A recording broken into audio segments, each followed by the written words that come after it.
Kalbimde açılan, solmayan bir yarpaq.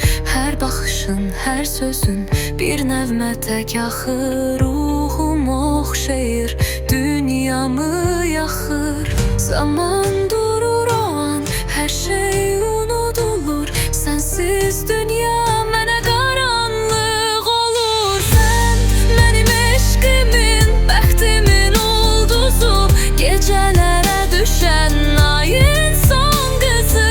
Hər nəfəsim sənsən, hər zərrəm eşqinlə dolu. Sensiz bu həyatın yoxdur heç bir yolu. Qoy bu sevgi göylərə ucalan bir nur olsun.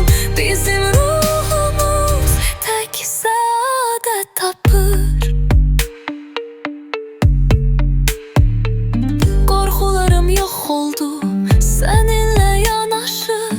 Həyatım dəyişdi sanki başdan başa. Əllərim əllərində, qəlbim qəlbində. İtən yolları tapdıq eşqin cəmiyyətində. Hər anımız qiymətli, hər günümüz əbədi. Bu eşqdir bizə verilən ilahi bir hədiyyət.